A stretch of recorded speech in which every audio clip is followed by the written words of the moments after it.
It's like a fine cheese.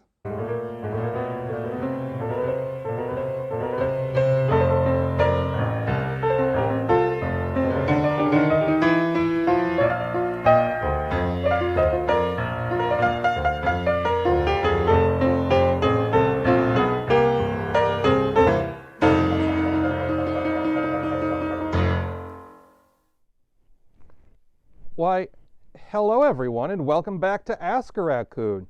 It's another slow week here at the dumpster, and we're still doing videos. Good job, team. What am I doing to pass the time? Well, I've been napping a lot. I've been reading.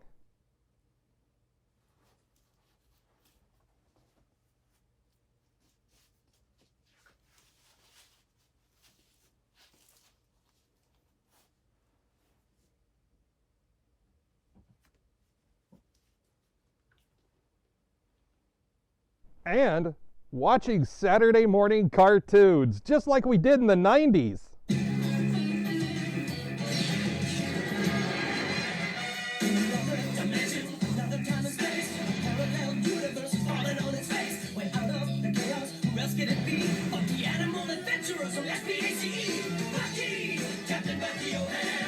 I've got some great emails this week, so I'm going to read one to you right now, and it's back from Tony, the guy that we answered his question a week ago. Tony says, I personally want to thank Star Raccoon for the fantastic video. Star is very sophisticated and yet funny raccoon. He loves answering people's questions and is such an honest raccoon at fault, and his videos are very, very well edited and put together. I hope it will fill him with delight. Tony, thank you for the compliment. Aw, you get a heart. Hearto.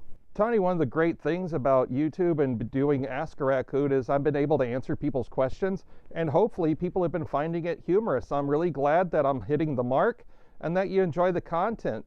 Keep on watching and keep on sharing the love with your friends. Show them Ask a Raccoon. We also have a question this week from Beastly Drohan. Beastly wants to know, I loved your Bubblegum Crisis video. What other classic anime are your favorites, and what are your recommendations to people that want to get into anime and want to discover the classic ones?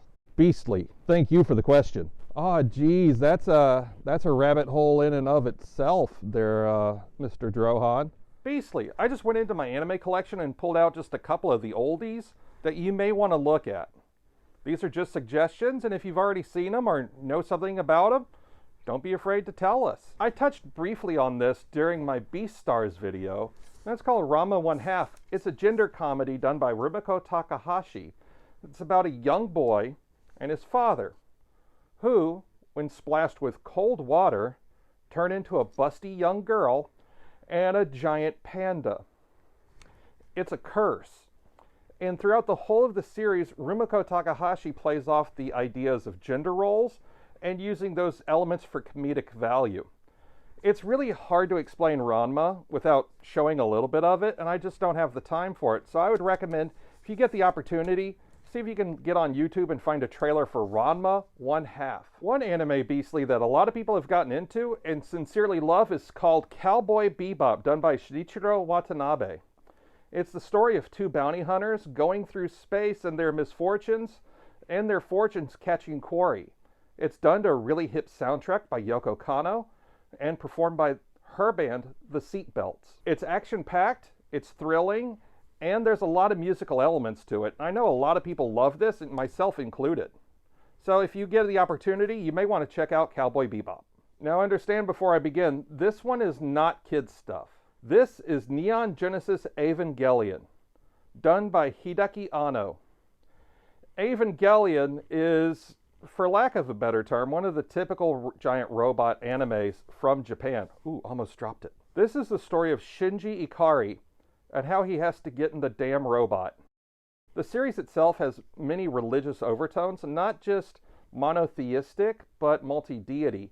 There's a lot of cultural humor, and there's a lot of screwed upness that's going on in this. I definitely recommend Evangelion, but only if you're really in it for the long haul. There's a lot that you have to watch to understand what's going on, and even then, you're not going to get all of it. It's more of a cerebral anime. It's not just something that you put on and laugh at. And then Beastly, I'm going to save the last two as furry animes. This is Pompoko, directed by Isao Takahata and produced by Studio Ghibli, the Disney of anime. This is the story of the 1960s tanuki, or raccoon dogs in Japan, and the loss of their homes during the Great Edo expansion, or the Great Tokyo expansion. This shows how tanuki have lost their ways and resurrect the lost form of transformation. Wait, can I do that? The whole of the movie itself is very entertaining, but there's many cultural things that little ones may not understand. They are somewhat anatomically correct, but in Japan, that's not an issue. They're not ashamed of their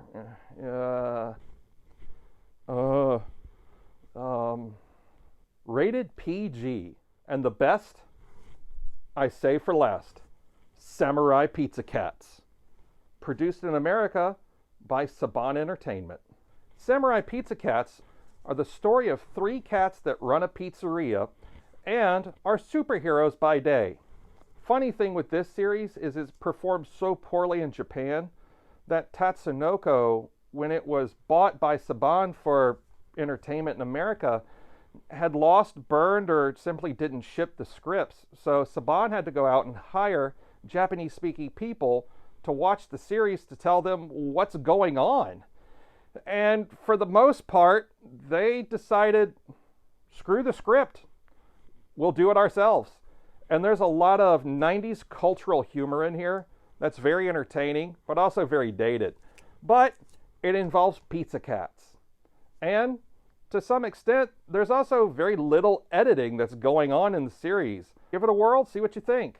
I love Samurai Pizza Cats. Beastly Drohan, domo arigato for your question. I look forward to watching anime with you later, Beastly. Thank you everyone for stopping in. I hope you're finding my antics entertaining during the quarantine period. And we'll see you all here probably tomorrow or the next day. Until then, good night and stay trashy.